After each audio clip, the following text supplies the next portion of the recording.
আমি ভাঙড়ের ছেলে। আমি শুধু তৃণমূল কংগ্রেস গঠন হওয়ার পর থেকে রাজনীতি করিনি। মমতা বন্দ্যোপাধ্যায় যখন 84 সালে যাদবপুর লোকসভায় দাঁড়ায় তখন থেকে আমি দিদির সাথে রাজনীতিটা করি।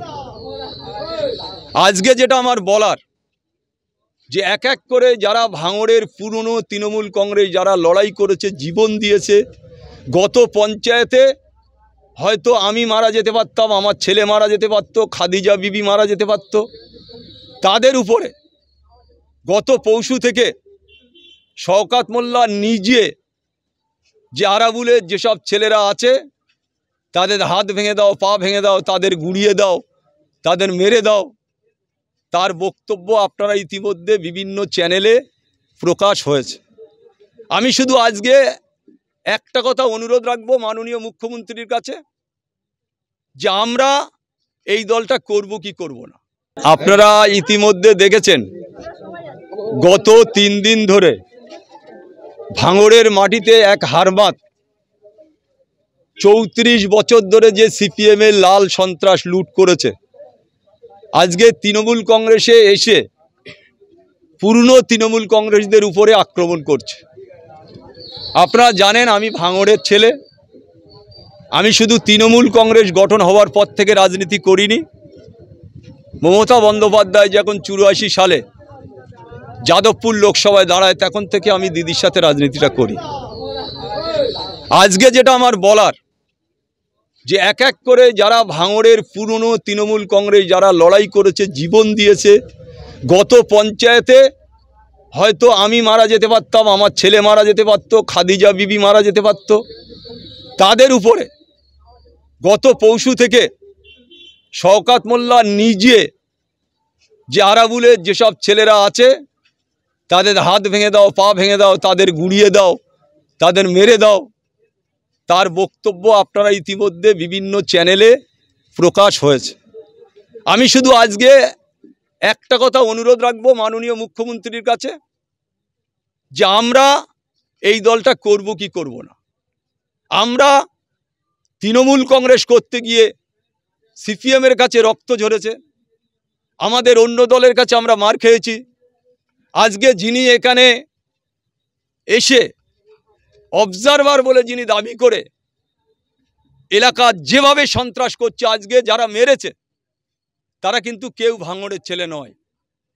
ক্যানিং থেকে লোক এনে ভাঙড়ে তৃণমূল কংগ্রেসের কর্মী আলতু হচ্ছে আমার ভাইয়ের মতো, যার নাম লালবাবু মোল্লা, আমার নিজের ভাইয়ের মতো, আমি তারে ভালোবাসি। 24টা ঘন্টা আমার সাথে থাকে, আপনারা মিডিয়ার লোক সবাই জানেন। তার গাড়ি ভাঙা হয়েছে, তাকে মেরে দেবারও ষড়যন্ত্র হয়েছিল, কোনো রকমভাবে সে প্রাণে বাঁচে। যে অফিসটায় আমি ভোজেরহাটে বসি সে অফিসটা পর্যন্ত গুঁড়িয়ে দেওয়া হয়েছে। সমস্তটা সিসিটিভি ক্যামেরা থাকার পরেও তারা সমস্ত সবাই মুখ বেঁধে এই গাড়ি ভাঙচুর করে, পার্টি অফিস ভাঙচুর করে। কি কারণে হামলা?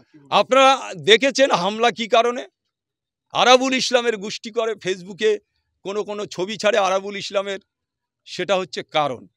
আপনারা দেখেছেন গত পরশুকার দিন, আপনারা গতকালই বাপি আমাদের প্রাক্তন প্রধান, ওর ওয়াইফ দুবারের প্রধান, ও অঞ্চলের এখনও ভগবানপুর অঞ্চলের সভাপতি, তাকে মারা হয়েছে, তার বউকে মারা হয়েছে। যেভাবে এরা নোংরামু করছে, আজকের আপনারা দেখবেন সর্বত্র বোমা ফাটছে। কেন? একটা সন্ত্রাস কায়েম করার জন্য ভাঙড়ে নতুন করে শওকত মোল্লার নেতৃত্বে গোটা ভাঙড়ে যারা পুরনো তৃণমূল কংগ্রেস আছে তাদের উপরে আক্রমণ করা চলছে। আমি শুধু দিদির কাছে হাত জোড় করে অনুরোধ রাখবো, অভিষেক বন্দ্যোপাধ্যায় আমার নেতা, আমার নেত্রী হচ্ছে মমতা বন্দ্যোপাধ্যায়।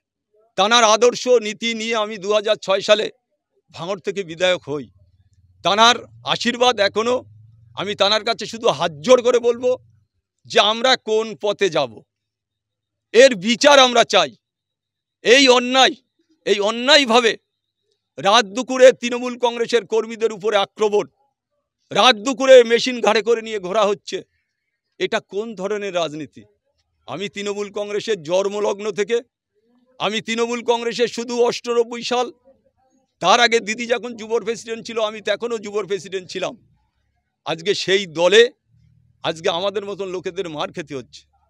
আমাদের মতন কর্মীরা আমার সাথে যারা লড়াই করে, আমার সাথে যারা জীবন বাজি রেখে লড়াই করে, আজকে তাদের উপরে আক্রমণ হচ্ছে সম্পূর্ণভাবে। আমি করতে পারি না।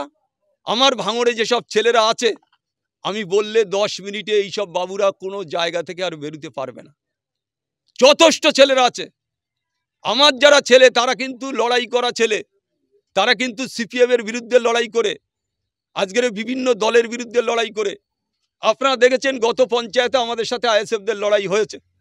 আমি যে কোনো সময় আমার ছেলে হাকিম খাদিজা সেদিন যে অবস্থা ছিল, আজকে তাই আপনাদের কাছে আমার বলার, আমি আমার দিদির কাছে হাত জোড় করে বলবো যে দিদি আপনি ভাঙড়ের ব্যাপারটা দেখুন, ভাঙড়ের যে পরিস্থিতিটা আপনি দেখুন দিদি।